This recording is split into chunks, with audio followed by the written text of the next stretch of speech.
The city of Philadelphia, the sports world is in sorrow for Philadelphia goalie Holden Trent, whose life is being celebrated in a unique manner.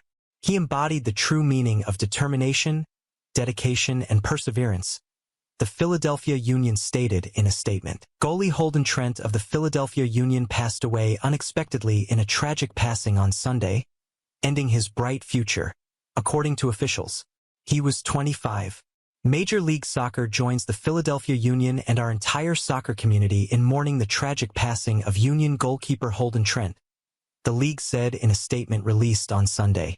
A young goalkeeper with a bright future, Trent showcased determination and professionalism every day as he contributed to the close-knit goalkeeping unit at Philadelphia. On Saturday, his team described the goalie as a wonderful player and fierce competitor. In a statement, the Philadelphia Union expressed its sorrow at Holden Trent's tragic death. He was a fantastic player and a hard competitor, but above all, he was a loving son, a teammate, brother, and fiancé who improved everyone around him.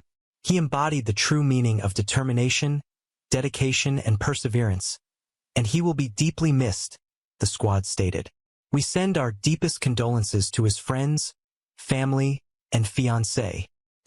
The backup goalie, a native of North Carolina and a product of High Point University, sought medical attention, but the team and MLS did not reveal the reason of death. Out of respect to Holden's friends and family, there will be no further statements at this time and ask that their privacy is respected as they grieve, the organization stated. Holden's decision to donate his organs is a potent illustration of his altruistic and caring personality. Knowing that his legacy will live on through the lives he is saving gives his family great peace of mind. Holden's life gift serves as a reminder of the profound effect that one person's kindness can have on the entire planet. Trent's family and the Philadelphia Union did not disclose the cause of death. Major League Soccer and the Union. The tragic death of Holden Trent has left the Philadelphia Union inconsolable. He was a fantastic player and a hard competitor, but more than that, he was a loving brother, son, fiancé, and teammate who improved everyone around him. He exemplified what it meant to be resolute, committed, and persistent, and he will be greatly missed. We send our deepest condolences to his friends, family, and fiancé, the club said in a statement. The Philadelphia Union and our whole soccer community are in deep sorrow over the untimely death of Union goalkeeper Holden Trent, and Major League Soccer is no exception. A youthful goalie with a promising future, Trent contributed to Philadelphia's tight-knit goalkeeping unit every day, demonstrating tenacity and professionalism, the league said in a statement. His fiancé, his family, friends, teammates, and the entire Philadelphia Union community have our sincerest sympathies. Both parties issued statements verifying his passing on Saturday, and MLS is working with the team to give players and their families the tools and support they require during this terrible time. Although his cause of death is yet unknown, his family claims the young athlete made the selfless decision to donate his organs. The family wrote on social media on Monday, Holden's decision to donate his organs is a powerful testament to his compassion and giving nature. They claim that the procedure of donating their organs is already in progress, which is an honor that brings them immense comfort. The devastating news that goalie Holden Trent died Saturday afternoon at the age of 25 is confirmed by the Philadelphia Union. The tragic death of Holden Trent has left the Philadelphia Union inconsolable.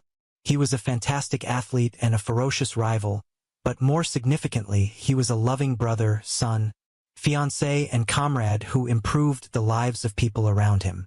He will be sorely missed because he personified what it really meant to be resolute, committed, and persistent.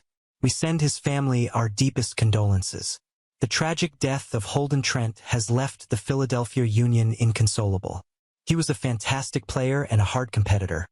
But more than that, he was a loyal brother, son, fiancé, and teammate who improved everyone around him. He will be sorely missed because he personified what it really meant to be resolute, committed, and persistent. We send our deepest condolences to his friends, family, and fiancé. There won't be any more statements at this time out of consideration for Holden's friends and family, who we ask that their privacy be respected during their time of grief. The governor's office has announced the passing of former state Senator Frank Ruff, a Republican from Mecklenburg County. One of the General Assembly's most senior lawmakers, Ruff, 75, was recognized as a pioneer in the fight to support rural economic growth. Ruff resigned in December, citing health concerns, despite winning re-election the previous year. After undergoing surgery in November after receiving a cancer diagnosis in October 2023, he later discovered that the disease had spread. He claimed that his rehabilitation program would prevent him from serving in the legislature any longer. After he resigned, a special election was held in January, and Tammy Mulchy, a former aide, was elected to succeed him. From both sides of the aisle, Ruff received praise. State Senator Cray Deeds, a Democrat from Charlottesville, described him as an effective politician who was modest and unassuming. He was a friend. The Commonwealth of Virginia, as well as his family and friends, are deeply saddened by his passing, stated Senate Republican Caucus Chair Senator Mark Obenshain, R. Rockingham County. Frank took the lead with a calm, Ruff's legacy will be felt across the Commonwealth not for years, but generations to come, according to Governor Glenn Youngkin. Few persons can compare to Frank's decades of dedication to the people of Virginia, which include, in addition to being my former boss, Senator Frank Ruff was a father figure, mentor, and friend for the rest of my life. His greatest accomplishments were always those of his incredible wife, kids, and grandkids, even though he leaves a legacy of accomplishments in Southside Virginia and the entire state that very few people ever have. For many decades to come, his devotion and commitment to constructive change for rural Virginia and the Commonwealth of Virginia will endure. Ruff was supposed to serve as the senior Republican on the Senate Finance Committee, which writes the budget at the time of his resignation. Ruff's efforts to support rural Virginia's economic development are what made him most famous. In a statement at the time, he stated, "The workforce training programs we implemented in our area are, and will continue to create good-paying jobs, allowing the next generation to live, build a career, and raise their families here." Since its founding, Ruff has been a member of the Tobacco Region Revitalization Commission, sometimes known as the Tobacco Commission, which focuses on creating a new economy in areas that were once used for tobacco production. At the time of his death, he was the panel's chairman. In addition, he served as chair of the Center for Rural Virginia, a nonprofit organization established by the state with the goal of promoting rural economic development. The organization was renamed the Frank M. Ruff Jr. Center for Rural Virginia by the legislature last year. Since our A-team purchased a desk for us from Frank Ruff's furniture store at the end of my governorship, Susan and I never stopped thinking about him. The Honorable Frank Ruff was a respected small business owner who was one of my early supporters in my governor campaign and then a trusted ally in the General Assembly, Susan and I say. Our administration, like many others, valued his common sense and straightforward viewpoint. Frank Ruff will undoubtedly be regarded for a very long time as a very good, dependable, and upbeat leader for the people he served. He continuously and imaginatively sought for and developed better and fresh approaches to enhance everyone's possibilities. Susan and I understand that Jessie, Frank's beloved bride, is missing her loyal companion. We offer up prayers for her fortitude at this trying time of loss. A public service legend has passed away in Virginia, and the Commonwealth will be affected for years to come, if not generations. Finding sound legislative solutions to enhance the quality of life for Virginians in rural areas has always been Senator Frank Ruff's mission. Frank has served the people of Virginia for decades, first as a member of the General Assembly since 1993, then as the chairman of the Tobacco Regional Board of Supervisors, and finally as a citizen member before that. Few can match the Revitalization Commission, but many have been inspired by it. I had the great distinction of signing legislation this year that was unanimously adopted to rename the Rural Center, which he founded, in his honor. Suzanne and I kindly request that everyone in Virginia join us in sending our deepest prayers to his wife Jessie, their kids, grandchildren, and his entire family and circle of friends. His tenure in the General Assembly since 1993, his time on the Mecklenburg Board of Supervisors prior to that, and his role as chairman and citizen member of the Tobacco Regional Revitalization Commission. Mulchi, who succeeded him in the Senate, stated, "The loss of one of the most honorable men I have ever known is beyond words. Regardless of political affiliation, he was respected by everyone he worked with for his educated decency." Ruff was 75. Ruff represented Pittsylvania, Halifax, Charlotte, Lunenburg, Mecklenburg, and Nottoway counties, as well as parts of Prince Edward County and the city of Danville, in the Virginia General Assembly for 30 years, most recently as a state senator since 2000. Last year, he was re-elected, but he had to resign after receiving a cancer diagnosis. "The loss of one of the most honorable men I have ever known has left me with an indescribable personal loss."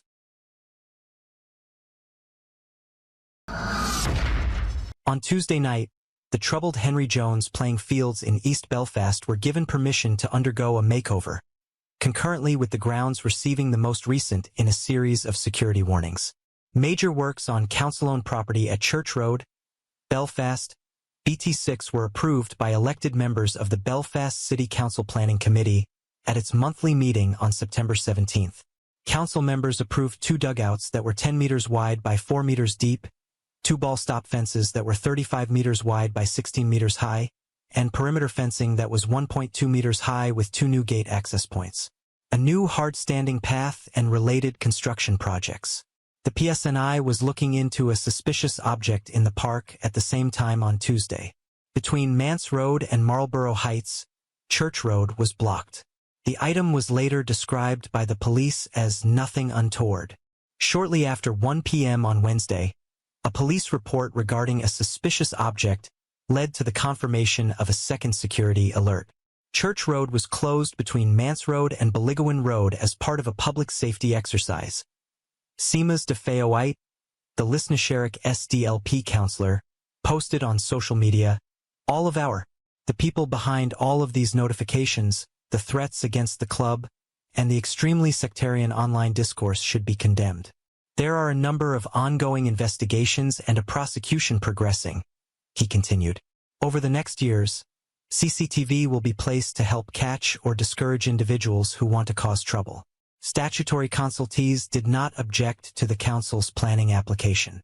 The proposal was recommended for approval by council officers. One objection from a non-statutory source was sent to the council. Littering, the effect on trees, parking and traffic patterns, and the possibility of antisocial behavior were among the issues brought up by the objector. Concerns about possible littering are not a substantial planning consideration, according to the council's planning report, and as such, the council cannot refuse permission. The Parks Department of Belfast City Council is responsible for site management. Officers believe there won't be any negative effects, and the council is proposing to keep all of the trees on the property. It is advised to impose a condition to guarantee retention. There are no issues with DFI roads parking and traffic patterns. The PSNI should be consulted by anyone who are affected by antisocial behavior. The Bengals are unlikely to comply with Higgins' requests for trade. When the safety stated he was not willing to play under the franchise tag, the Bengals were in a similar predicament with Jesse Bates a few years back. The Bengals refused to back down, and Bates eventually. Fields has already drawn interest from the Falcons, Steelers, and Raiders this summer. Since then, quarterbacks have been acquired by the Falcons and Steelers.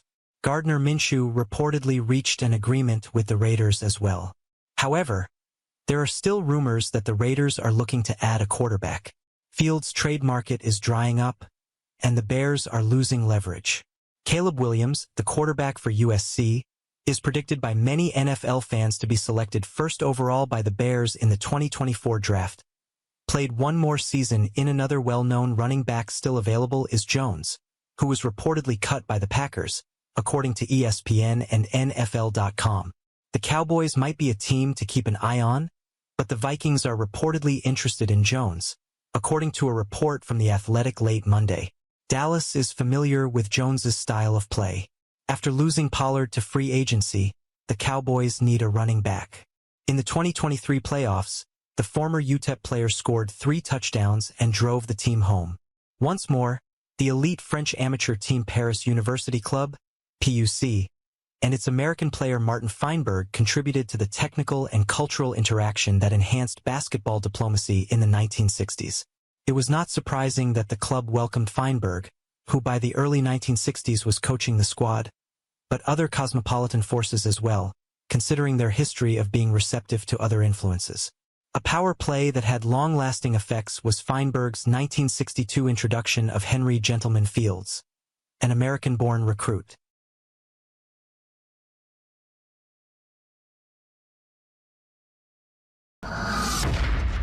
Jared Mustaff, a former Maryland All-ACC big player and the New York Knicks' 17th overall draft pick, passed away on Monday at the age of 55. He spent a total of 4 NBA seasons, 3 with the Suns and 1 with the Knicks, but his career was cut short when authorities described him as an investigative lead in the murder of Althea Hayes, who was expecting a child she thought Mustaff's at the time of her death. Before retiring, he would play for 7 more years overseas. Mustaff chose to play collegiately at neighboring Maryland after being a strong recruit from DeMatha Catholic, a famous high school powerhouse, in the late 1980s. He averaged 16.6 points and 7.7 rebounds per game over his 2 seasons with the Terrapins, a team that included 5 future NBA players. In 1990, he entered the NBA draft and was chosen by the Knicks, who were looking for depth behind their star big men, Patrick Ewing and Charles Oakley. However, the Knicks made the decision to look for veteran assistance for their front line a year later, and acquired former All-Star Xavier McDaniel by trading Mustaff to Phoenix. However, Mustaff's situation with the Suns didn't improve because he would never play 13.3 minutes a game like he did in his one season. In New York, in 1994, his last postseason season, he did not play a single minute. Hayes was killed soon after. Although Mustaff was never formally accused in the case, Lavani Watton, his cousin, was found guilty of the murder and given a life sentence. Later, Phoenix prosecutor K.C. Skull, who was in charge of the Hayes case, would regret not being able to put Mustaff on trial. His statement to Sports Illustrated was, "It's one of my biggest regrets that I wasn't allowed to try this case." Following the Hayes murder, Mustaff never again participated in NBA competition. "Totally unfair," he said in that same Sports Illustrated story, adding that he feels he was blackballed. The Seattle Police Department invited him to training camps. Both the Charlotte Hornets and the Supersonics were waived. Following the conclusion of his NBA career, he established the Street Basketball Association following the conclusion of his playing career. After it shut down, though, he focused all of his energy on managing Take Charge, a program his father started to assist. Keep young people in the Washington, D.C. area out of the criminal justice system. The group was established in 1990 and is still active in the neighborhood today. Former Maryland men's basketball player Jared Mustaff, who was selected in the first round of the 1990 NBA draft, passed away on Monday, his 55th birthday. The cause of death is yet unknown. Mustaff averaged 16.6 points per game over 59 games over his 3 seasons with the Terps from 1988 to 1990. Good for 8th place in program history. The 6'10" score at least 600 points in a season, something he did in 1989 to 1990 with 609 points in 33 games. During his career, Mustaff also pulled down 7.7 rebounds per game, which is tied for 15th place on the program's all-time record. Mustaff played with forwards Rodney Walker, Cardinal Gibbons, and Kevin on the 1989 to 1990 squad. Chamberlain and the deceased guards Kevin McClinton and Tayon McCoy. Mustaff played basketball for DeMatha Catholic in Hyattsville during his high school years prior to joining Maryland. In a statement, former Maryland coach Gary Williams said, "Jared was a very talented big man who was very skilled in all phases of the game. I had him play for me once, during my freshman year at Maryland." The NBA selected Jared in the first round of the draft. He had a significant role in the Maryland basketball community. Mustaff shone moments of genius during his NBA career, which validated his first-round selection. He was able to battle in the paint against the physical big men of the day or step out to hit the mid-range jumper during his time with the Phoenix Suns.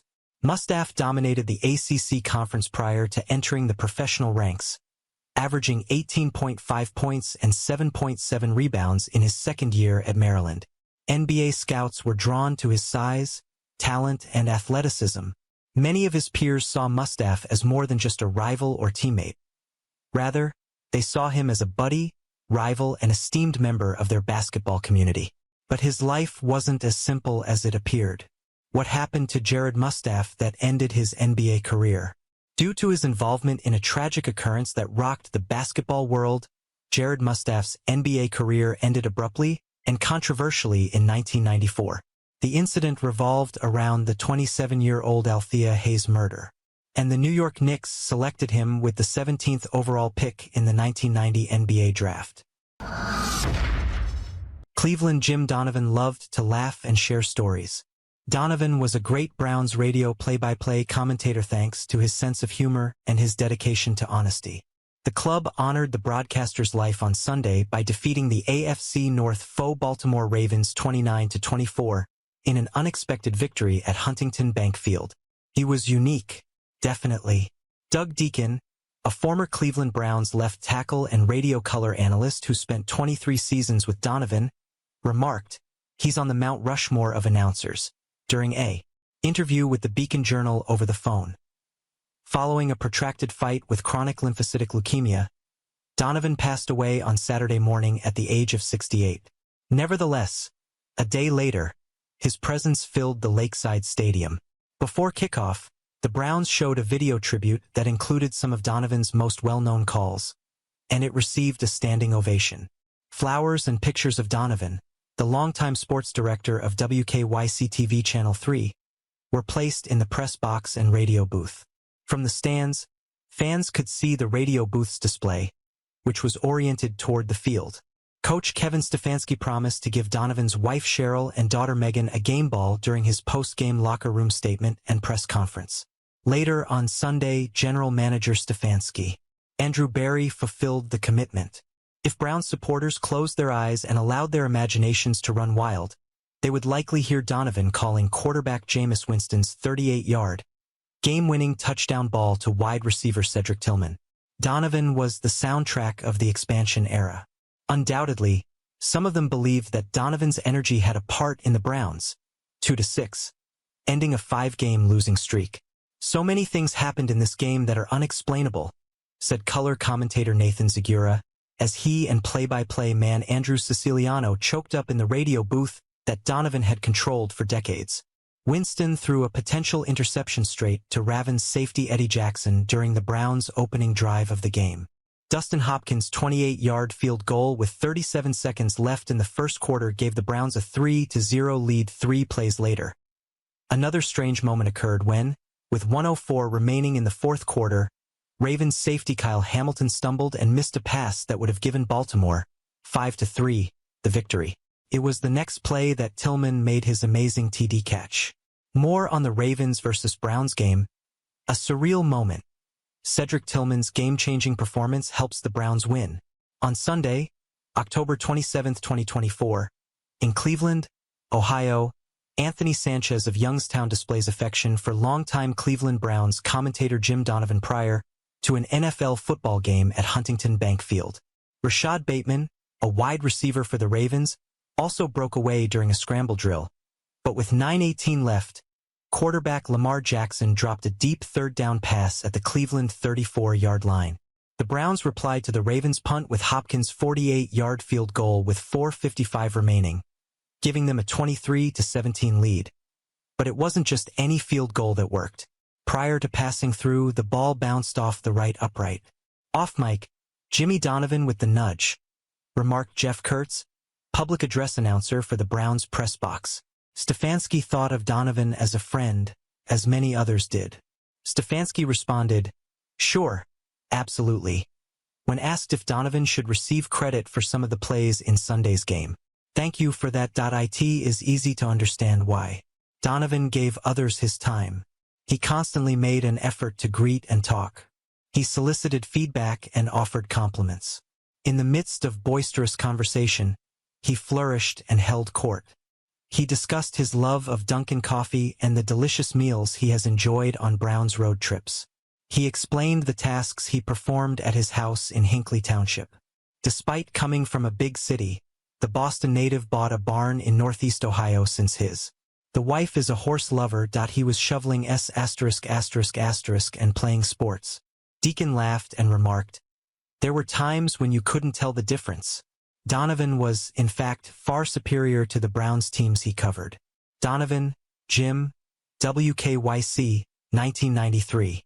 When the Browns resurrected in 1999, Donovan took over as their voice. During auditions, he and Deacon were matched with different individuals, but they were eventually selected to form a tandem. Together, they worked just 2 playoff seasons before Deacon announced his retirement in January 2022. In 2023, Donovan called the Browns to the postseason for the 3rd time since their expansion began, capping his 25th season. Donovan left the Browns in August after retiring from WKYC in June. His illness had returned and very aggressively. He noted in a letter sent to fans on August 29.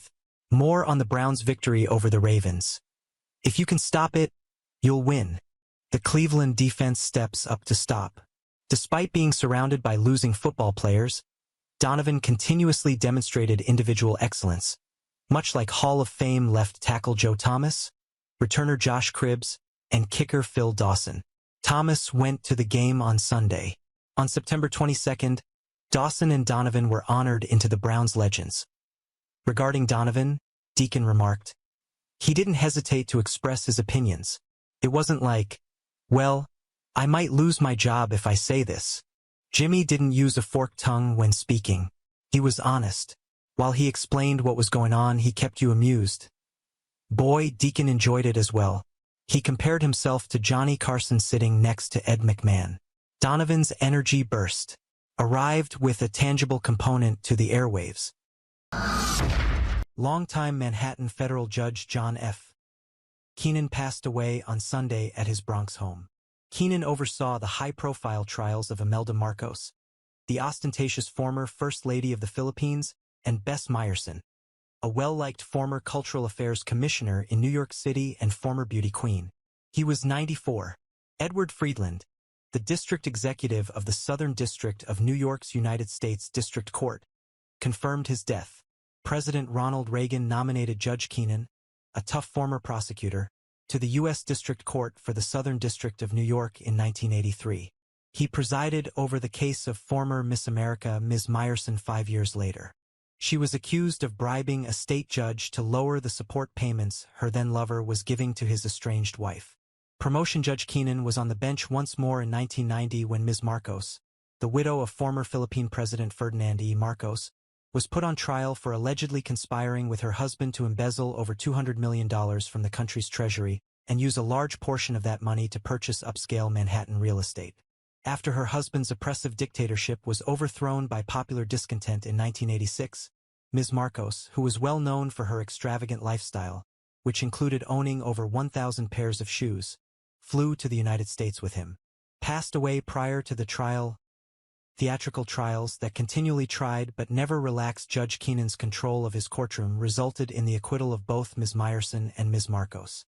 He was notorious for demanding that attorneys in cases before him adhere to the facts and for not being patient with witnesses rambling. During the Meyerson trial, he repeatedly stated, "I don't want to turn this case into a daytime soap opera." Once in response to a housekeeper's evidence that recalled personal details about weekends that Ms. Meyerson had spent time with her partner. Editor's selections. 3 ways to truly enjoy your commute. Ella Emhoff, the downtown airline's second daughter in New York. Have you lost your bag? Here's how to get your bag back together. Sucrete Gable, the prosecution's star witness, had covertly recorded talks with her mother, Justice Hortense W. Gable of the state Supreme Court, despite having a history of mental illness and job troubles, who was charged in the case as well. Ms. Meyerson was accused of bribing Justice Gable by giving her daughter a position in her agency. She had resigned as Commissioner of Cultural Affairs the previous year.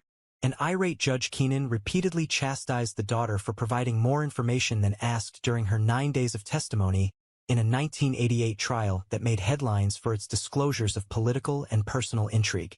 "No, Ms. Gable, stop that," became a common, although pointless, bench cry.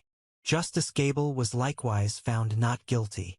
Judge Keenan attempted to control Jerry Spence, Ms. Marcos's lead attorney in the Marcos case.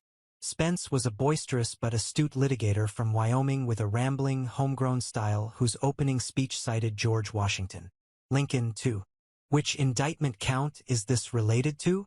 Judge Keenan repeatedly asked Mr. Spence in a mocking manner. Now let's discuss the case's facts.